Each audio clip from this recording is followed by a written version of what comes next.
Oi, eu sou Thaís Ilhéu e esse é o Marca Texto, um podcast do Guia do Estudante em parceria com o Curso Anglo. Por aqui a gente fala das obras cobradas na FUVEST e te ajuda a entender tudo sobre o enredo, o contexto delas e como elas podem aparecer na prova. Esse episódio aqui vai ser regado à poesia de um dos maiores nomes da literatura brasileira. É um cara que por quase 60 anos escreveu sobre melancolia, sobre política, cotidiano e mais um monte de outros assuntos. É claro que eu estou falando do itabirano Carlos Drummond de Andrade. Para ser mais específica, a gente vai dissecar nos próximos minutos o primeiro livro do Drummond, o Alguma Poesia. Trata-se de uma antologia de poemas escrito pelo jovem e talvez até um pouquinho idealista Drummond, de 20 e tantos anos. Para me ajudar nessa tarefa, vai participar desse episódio ninguém menos do que um especialista no poeta.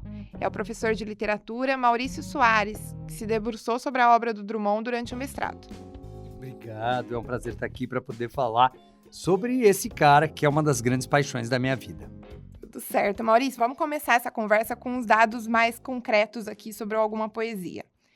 O estudante que ele vai fazer a prova da FUVEST, ele precisa saber que essa é uma coletânea com 49 poemas que foram escritos ao longo da década de 20 e foram publicados juntos ali em 1930. O que mais que a gente precisa saber sobre o Alguma Poesia e também sobre esse contexto que ele nasce? A gente precisa saber que o Drummond está muito influenciado pelos jovens da Semana de Arte Moderna.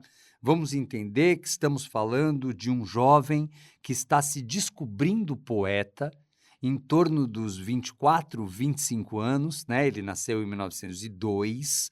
Ele encontrou os jovens da Semana, mais especificamente Mário de Andrade e Oswald de Andrade, numa viagem que esses dois fizeram a Minas Gerais em 1924. Então, fazia apenas 2 anos que a Semana de Arte Moderna tinha acontecido. Essas ideias estavam, é claro, muito presentes, sobretudo na cabeça daqueles que tinham alguma relação com poesia e arte, e o Drummond era um desses, e ter tido a possibilidade de se encontrar com esses dois em Belo Horizonte, ouvir deles as experiências, as histórias, as descobertas, as propostas, fez com que o Drummond se envolvesse ainda mais naquele universo. A partir desse momento, Mário de Andrade e Carlos Drummond de Andrade se tornaram confidentes, eu diria, amigos muito próximos, que mantiveram uma relação epistolar, né, de troca de cartas, já que o Mário morava em São Paulo, o Drummond um pouco em Belo Horizonte, um pouco em Itabira, porque nesse momento da juventude ele voltou a morar na cidade onde nascera, inclusive para tentar organizar a sua vida financeira depois de casado e sem saber muito por onde iniciar a sua vida profissional. O Drummond fez farmácia por orientação dos pais e nunca trabalhou como farmacêutico. É aquele tipo de cara que quis cumprir com a vontade dos pais e quase que por birra nunca usou isso como profissão. Atenção, vestibulandos. Pois é uma história até um pouco comum, né? Mas ele se percebeu impossibilitado de se sustentar pela literatura, só por crônicas que ele escrevia, ou por participações em revistas literárias, ou por alguns artigos de jornal, e por isso, a partir daí, voltou para Itabira e foi tentar ser administrador de uma das fazendas do pai. E eu estou contando isso não apenas por uma curiosidade biográfica, mas porque esse clima itabirano e essa sensação de um jovem cheio de ideias e planos, interessado em mergulhar no mundo e desvendar tudo de grandioso que tem para ser descoberto, e que ao mesmo tempo se sente preso a uma cidade nos confins de Minas Gerais, que já não lhe diz tanto respeito assim, na impossibilidade de ir além por falta de dinheiro e de perspectivas.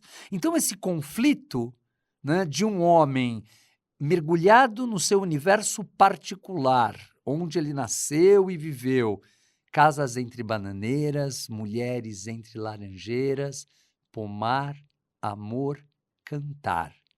Um homem vai devagar, um cachorro vai devagar, um burro vai devagar, devagar as janelas olham. Eita vida besta! Meu Deus!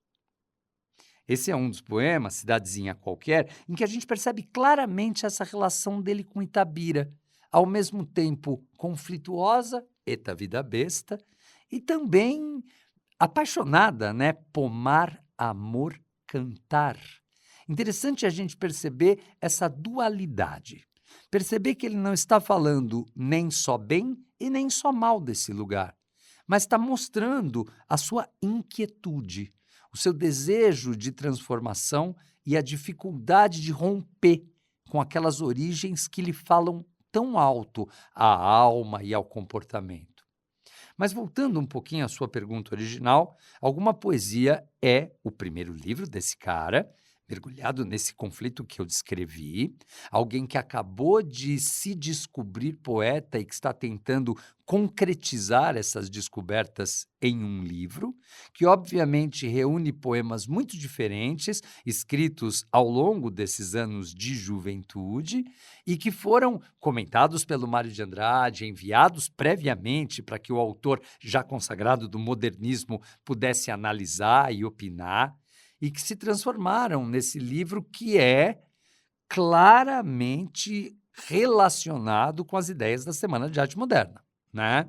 Em que ele tenta, eu não diria copiar e nem reproduzir, mas sim se apropriar de todos aqueles impulsos transgressores dos jovens que iniciaram o modernismo no Brasil e dar a esses impulsos uma cara mineira. Vamos entender que Drummond é o responsável, ou a figura principal do modernismo mineiro. Fala-se muito sobre isso, sobre a Semana de Arte Moderna ter sido um movimento paulistano, feito por homens brancos, ricos, e que não teria levado em conta o resto do Brasil, ou mesmo a arte popular produzida por aqui. Eu posso até dizer que isso é parcialmente verdadeiro, mas o rastro que esse movimento deixou na história da literatura brasileira está aqui comprovado com Alguma Poesia. Um rastro que transcendeu São Paulo, transcendeu o evento da Semana de Arte Moderna e trouxe uma marca de coloquialidade, uma marca de prosaísmo, de linguagem oral, que permanece na literatura brasileira até hoje. É por isso que esse livro é tão importante, porque ele é uma inauguração. A inauguração daquele que seria, indubitavelmente, o nome mais poderoso da poesia brasileira em todo o século XX. Perfeito, Maurício. Aproveitando aí que você está falando sobre modernismo, o Drummond, ele comumente é tido como um autor da segunda fase do modernismo, né? Ao mesmo tempo, o Alguma Poesia é lido mais como um livro da primeira fase. Dá para a gente colocar nesses termos, dessa forma? Nós, professores de literatura, normalmente achamos essas classificações, primeira fase, segunda fase, terceira fase, um pouco didáticas demais, né? A gente sempre reforça para o aluno que na vida real não é bem assim. Não há um dia em que o modernismo teria passado da primeira para a segunda fase. O que acontece é que esses autores ditos da segunda fase, fase na qual você incluiu o Drummond, são autores muitas vezes com uma tendência política e questionadora, inclusive porque essa segunda fase do modernismo ela está colocada cronologicamente no momento em que explodiu a Segunda Guerra Mundial, em que o nazismo se desenvolve na Europa, em que aqui no Brasil vivíamos o período da ditadura Vargas. Então, todo esse contexto sociopolítico propõe ou incentiva ou possibilita que esses autores discutam essas questões nos seus trabalhos, seja prosa ou seja poesia. E, de fato, Drummond fez muito isso. Em alguns livros ali do meio, né? Eu estou pensando no Sentimento do Mundo, que é de 1940, depois na Rosa do Povo, né? Tem o José em 42, a Rosa do Povo, que é de 45. Então, são livros bem políticos e muito marcantes. E, normalmente, quando a gente estuda Drummond na escola, é isso que nos é apresentado, esse Drummond político, arrojado, comunista, né? Que tem uma aproximação das ideias socialistas muito evidente. Então, tudo isso está relacionado, sim, com esse universo. E, claro, o Alguma Poesia não se encaixa neste perfil, porque é anterior, porque nada disso estava acontecendo com tanta clareza, porque reúne poemas escritos ao longo da década de 20 e porque tem esse peso da Semana de Arte Moderna, que é uma marca significativa desse trabalho. Legal. E para além desse período aí, desse recorte temporal, quais são os outros aspectos que estão ali no Alguma Poesia que permitem que a gente classifique ele como um livro modernista, como poemas modernistas? Bom, o livro é modernista porque ele se utiliza de procedimentos que a poesia brasileira só assumiria a partir de 22, né? Um deles é a utilização de versos livres. A forma como ele livremente associa prosa e poesia, e escreve textos que acabam se aproximando da prosa. Por isso a gente chama esse tipo de tendência de prosaísmo, né? Porque ele fala de assuntos tão cotidianos, como eu exemplifiquei agora há pouco com o poema Cidadezinha Qualquer, e que a gente pode encontrar, por exemplo, na redundância do famoso no meio do caminho tinha uma pedra no meio do caminho, no meio do caminho tinha uma pedra. Nunca me esquecerei desse acontecimento na vida de minhas retinas tão fatigadas. Nunca me esquecerei que no meio do caminho tinha uma pedra. Tinha uma pedra no meio do caminho tinha uma pedra. Então, essa repetição, essa insistência no signo da pedra, essa linguagem oral, na medida em que ele diz tinha uma pedra e não havia uma pedra. Ele diz no meio do caminho e não em meio do caminho. É proposital. Esse é um dos pontos, aliás, mais criticados desse texto. Tinha uma pedra. Um poeta pode escrever assim? Tinha uma pedra? Pode, e o faz de propósito, para aproximar poesia e prosa, para trazer coloquialidade, naturalidade, leveza, para que o leitor se sinta também contemplado, quase como se fosse uma conversa entre o poeta e o leitor. Então, você me perguntou sobre os pontos que me permitem associar alguma poesia a um livro modernista, né? Então, estou aqui listando os versos livres, o prosaísmo, esse tom muito marcado pela oralidade da linguagem, a aproximação da poesia, inclusive, com a crônica. É quase como se ele estivesse contando alguns pequenos acontecimentos, quase como um cronista, lembrando que o Drummond, ao longo da vida, escreveu muitas crônicas, durante algumas épocas, diariamente, publicadas em importantes jornais do Rio de Janeiro. Ou seja, essa veia cronista, né? Essa forma de representar o cotidiano por meio da crônica, também aparece na sua poesia, o que contribui para a ideia do prosaísmo. E, além disso, há algumas brincadeiras que nós chamamos, inclusive, dentro do Alguma Poesia, de diálogos modernistas, em que ele claramente faz poemas muito curtinhos, o Cota Zero, muito famoso, Stop! A vida parou ou foi o automóvel? O poema é isso.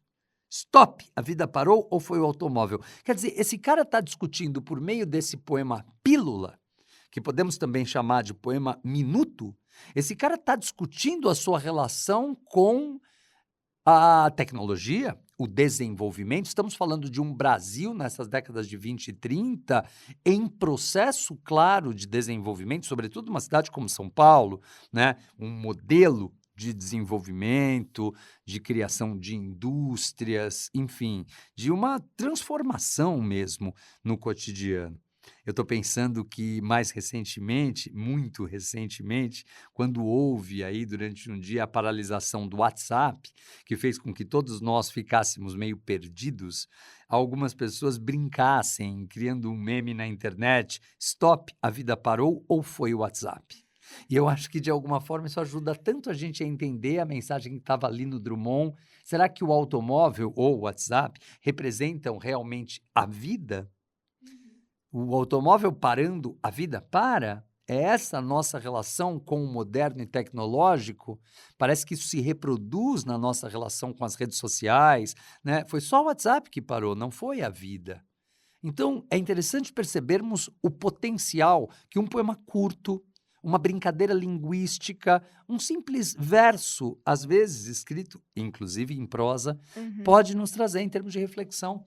sobre o Perfeito. Eu cotidiano acho que que a é gente interessante vive. pontuar isso, né, de que temas prosaicos, temas cotidianos é diferente de temas banais, né, então às vezes pode parecer um negócio ali bobo, uma linguagem muito simples, mas ainda assim vale o estudante buscar interpretar o que aquilo significava, né. Eu tenho a impressão que o jogo é esse. O jogo é quase de enganar o leitor, né? Uhum. De escrever algo que passe por como uma bobagem e que, na verdade, guarde uma reflexão muito aprofundada. E acho que a brincadeira com o jovem estudante vai um pouco por aí. Colocar quase um desafio para que a gente possa decifrar enigmas contidos nesses pequenos textos, sem que isso exija que a gente encontre. É sempre bom a gente lembrar que a poesia, ela tem como característica principal a ampliação de sentidos e não a restrição. Então é sempre uma bobagem a gente pensar, mas tá certo, mas é isso que ele quis dizer. O que o Drummond quis dizer, eu não sei, não conversei com ele.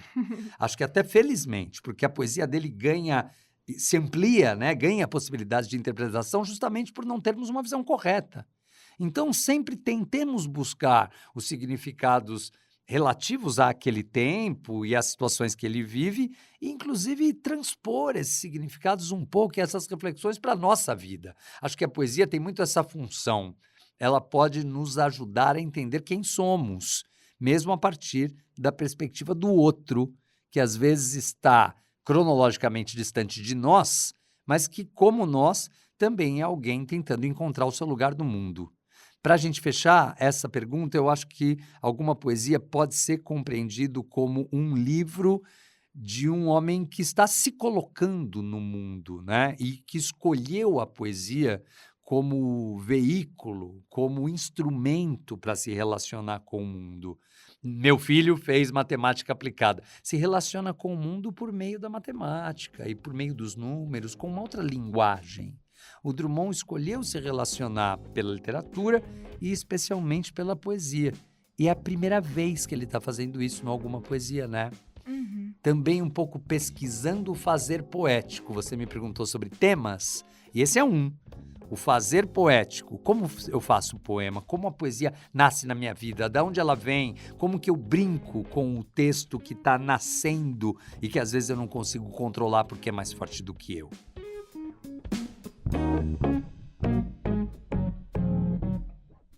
Antes da gente já entrar nesses temas aí, eu queria entender um pouquinho se existe talvez algum tema central ali que sirva como uma cola que une todos esses poemas dentro do livro. Dá pra gente dizer que tem um fio condutor que, enfim, dá unidade ali para alguma poesia? Eu diria que a grande questão de alguma poesia é a relação do eu com o espaço. E a partir dessa relação com o espaço, os conflitos que derivam desse encontro barra desencontro, né? O livro se refere muito fortemente a Itabira e a esse chamado Brasil Profundo, lá de Minas Gerais. Ele tem alguns poemas que são especialmente dedicados a Belo Horizonte, também o que já é uma grande cidade, uma metrópole comparado a Itabira, lugar em que o poeta também morou, e há também referências ao Rio de Janeiro. Eu diria que essa linha do espaço é talvez o que nos permita globalizar, né, a história, ou Uhum. entender o livro como uma coisa só. Nos encontramos diante de um eu tentando entender quem é e em conflito estabelecido com o espaço. Eu amo Itabira, eu sou daqui, isso está no meu sangue e, ao mesmo tempo, eu odeio esse lugar, eu não gostaria de estar aqui, este lugar não me representa. O Rio de Janeiro me é um sonho, algo grandioso que eu quero explorar, lugar no qual eu, inclusive, me sinto perdido, em que eu não consigo, entender, em que eu não consigo me encontrar. Então, a inquietude gerada neste cara em função do espaço é algo que eu poderia dizer que permeia o livro como um todo e é o que se tem que buscar na leitura, né? Buscar esse conflito, perceber um eu lírico que se debate, um pouco no ser ou não ser, né? Sou de Itabira ou sou do Rio, sou urbano ou sou rural, o que eu quero, como a minha poesia dialoga e perpassa esses espaços. Então, o espaço, sem dúvida, é algo que a gente não pode deixar de lado, né? Estou pensando aqui, na verdade, dei uma olhada aqui no roteiro e sei que você vai me perguntar sobre a relação desse livro com outros da lista da FUVEST atualmente.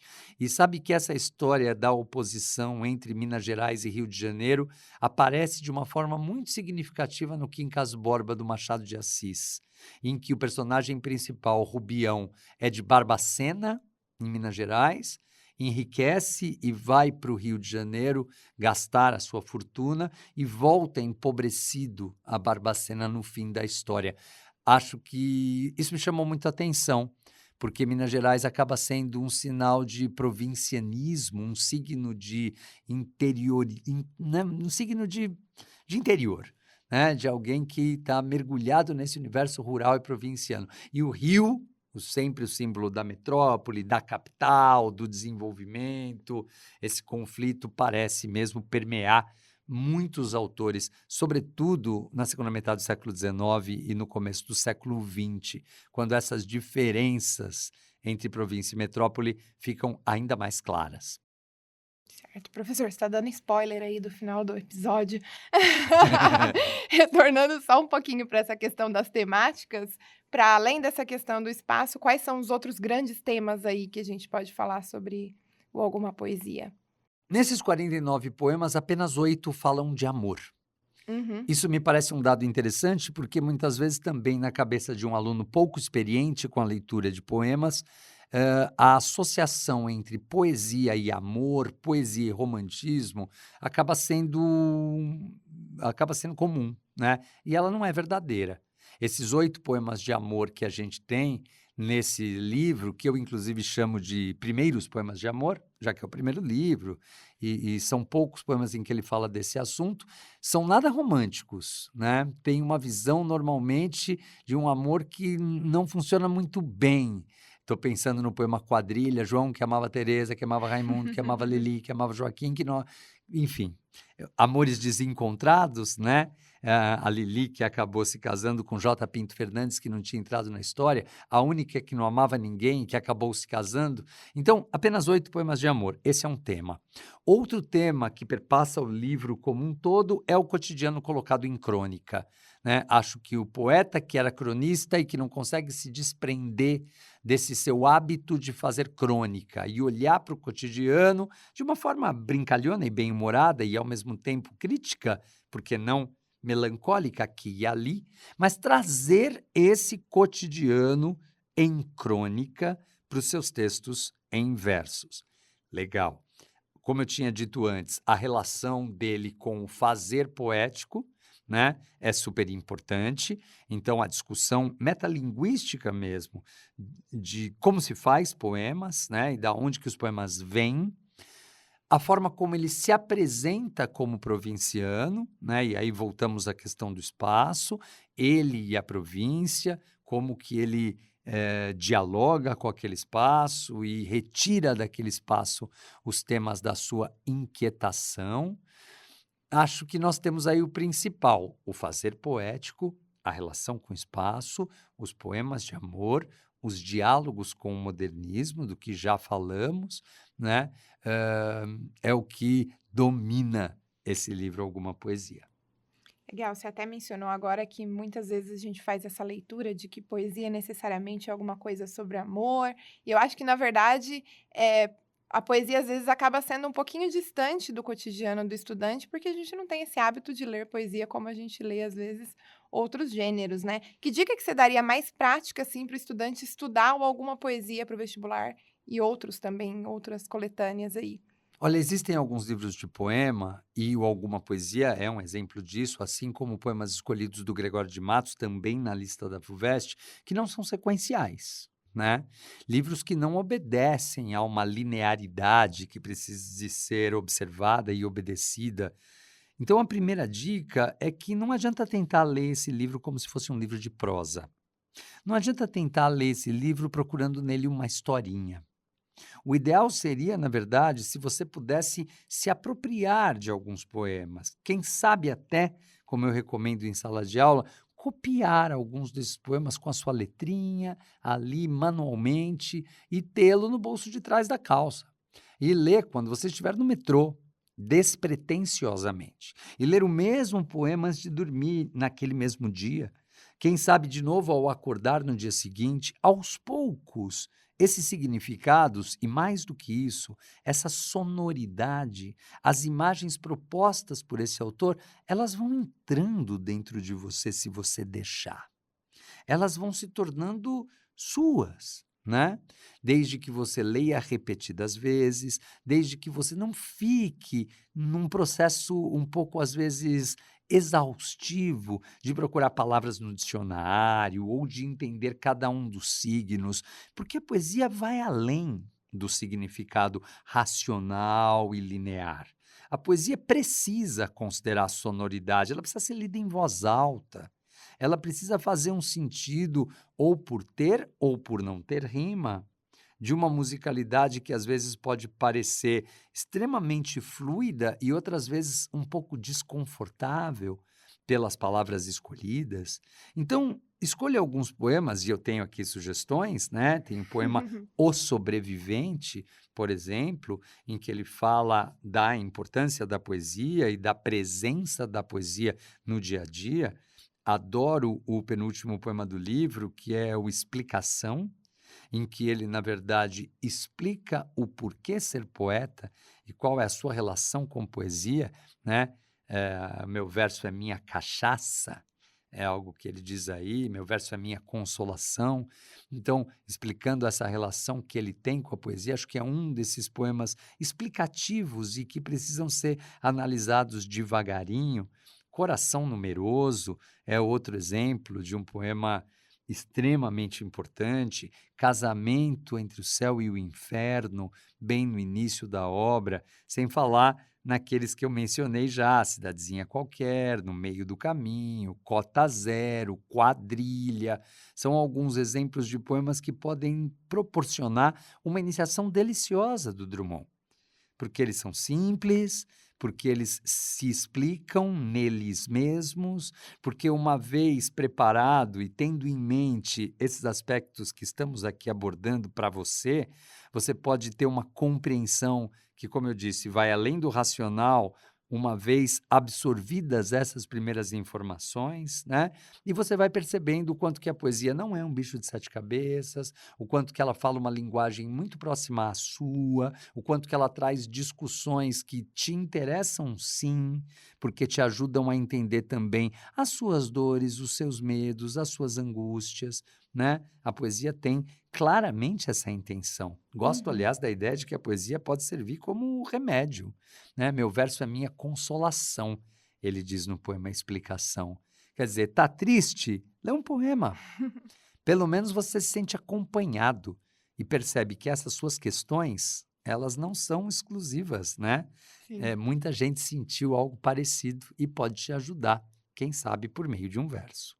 Nesse sentido, você acha que a FUVEST foi generosa aí colocando alguma poesia para os vestibulandos, sendo aí um livro modernista que traz essa linguagem mais cotidiana? A FUVEST pega pesado, Chamar a né? FUVEST de generosa é brincadeira, né? Porque a gente diz que o Claro Enigma, que era o livro do Drummond que estava na lista antes do Alguma Poesia, era muito mais complicado. Uhum. Justamente porque trazia reflexões de um homem maduro, à beira dos 50 anos, e que tem outras questões na cabeça relacionadas ao envelhecimento, à perda das ilusões, né? O Alguma Poesia, ele tem muito mais possibilidades de ser próximo do universo juvenil. Ele é de um poeta jovem que está acabando de se encontrar como adulto, como homem, como poeta. Ao mesmo tempo, nós costumamos alertar os alunos que livros considerados fáceis geram questões difíceis, né? Uhum. As questões mais difíceis da FUVEST, de que eu tenho lembrança, foram questões do Cortiço, por exemplo. Livro considerado extremamente simples na sua estrutura, na história que narra. Então, a gente não pode se enganar. De qualquer forma, a FUVEST está dando aí uma possibilidade para você entrar nesse universo drummondiano e, quem sabe, se tornar amigo do Drummond. Eu gosto, inclusive, de chamar o Drummond de Drudes, para mostrar essa Intimidade. proximidade que eu tenho, sinto como ele é meu amigo íntimo, e oferecer essa possibilidade para o estudante também. Chama ele de Drudes, chama ele para o seu quarto, lê com ele ali, sentado na sua cama, conversa com ele sobre as suas questões. Eu sei que talvez soe um pouco ridículo, mas é um caminho de aproximação afetiva que com certeza vai ajudar muito no seu aprendizado. Legal. Falando agora, eu me recordei que quando eu fiz a FUVEST, né, a primeira vez, era o Sentimento do Mundo do Drummond que estava na lista. O E geral... sentimento do mundo, ele tem um caráter de indignação que Exatamente. talvez também seja mais simples para o adolescente compreender, Sim, né? sim. Já o Claro Enigma, como eu disse, é mais complicado pelas reflexões da maturidade. O Alguma Poesia não tem a indignação do sentimento do mundo, não é um livro em que essas questões sejam políticas, né? Sejam questões sociais, elas não estão de fato em primeiro plano, mas é um livro que nos atrai por outras coisas, né? Pela simplicidade, pela alegria, pela leveza, pelo ritmo dos versos. Exatamente. E o Sentimento do Mundo, ele tinha muito essa questão da... As questões sobre ele apareciam muito relacionadas a contextos históricos, né, a episódios Uhum. ali específicos da história. De que forma que o Alguma Poesia tende a aparecer, já que ele não tem esse teor tão relacionado assim, por exemplo, com eventos históricos da época? Eu acho que essa relação do livro com a Semana de Arte Moderna é uma discussão fundamental. Sobretudo nesse momento em que se discute os 100 anos de 22 e a repercussão que esse movimento teve, né, no Brasil e continua tendo. Então, pensar nesse livro como um eco de 22 e investir na investigação do porquê esse livro se aproxima de 22, em que, quer dizer, os versos livres, a síntese poética, a linguagem coloquial, tudo que a gente já falou, eu acho que pode ser um caminho de pergunta. Outro caminho está relacionado à questão do espaço e que pode nos fazer refletir a respeito de progresso, de Uhum. desenvolvimento do país no começo do século e de diferenças marcantes entre uma vida no interior e uma vida nos grandes centros, que hoje me parecem muito diminuídas, né?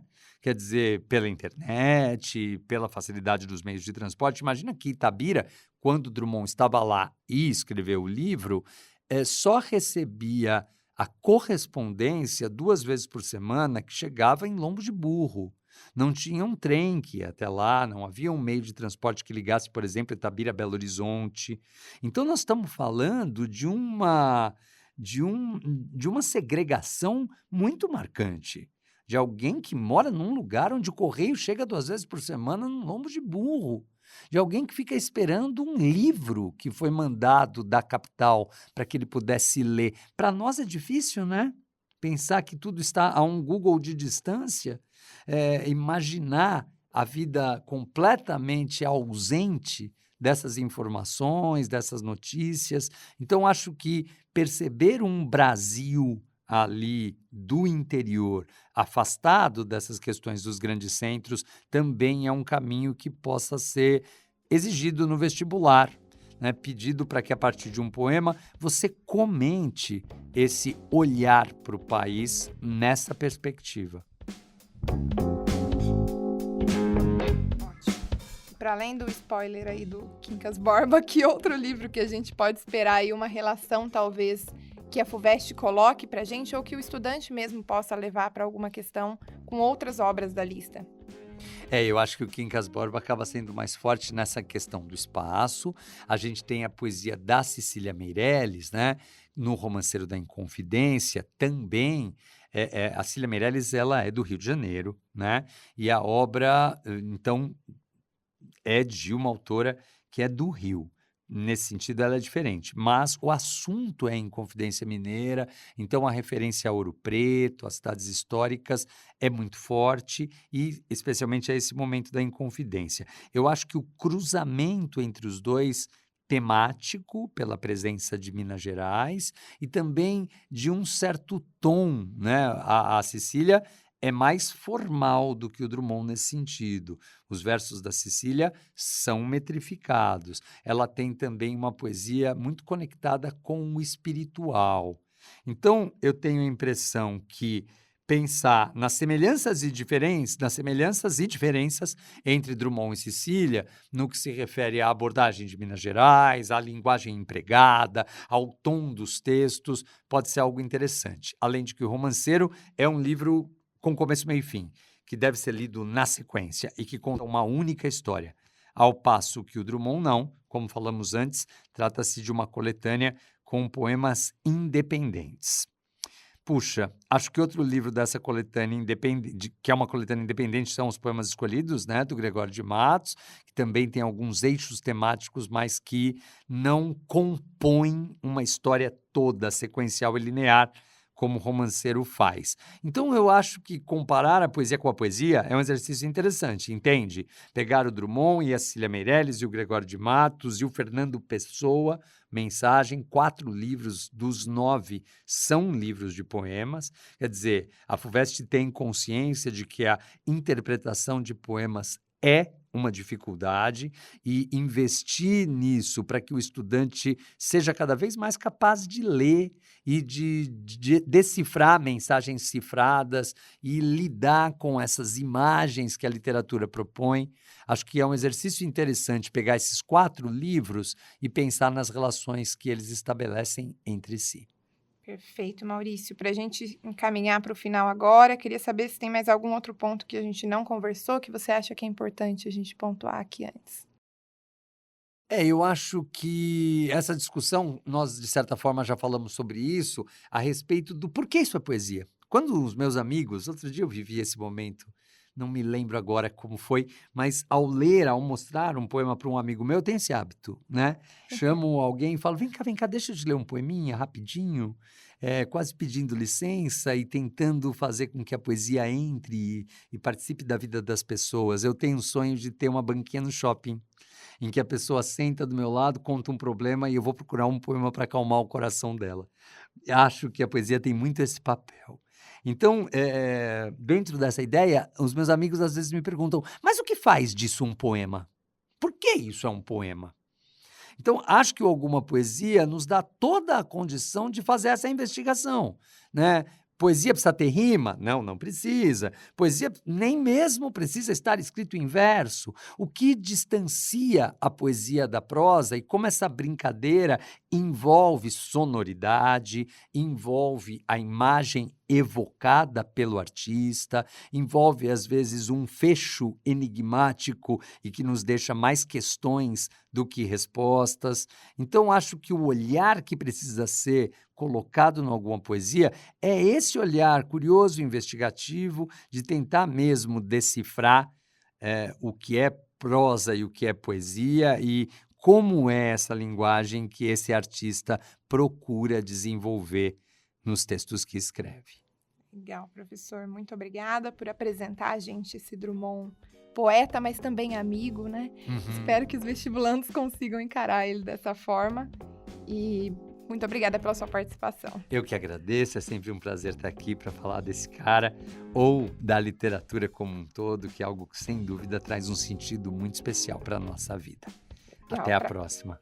Para quem escuta a gente, não esquece de procurar os outros episódios do Marca Texto, eles estão nos principais agregadores, e seguir o Guia do Estudante também nas redes sociais. Até a próxima e boas provas!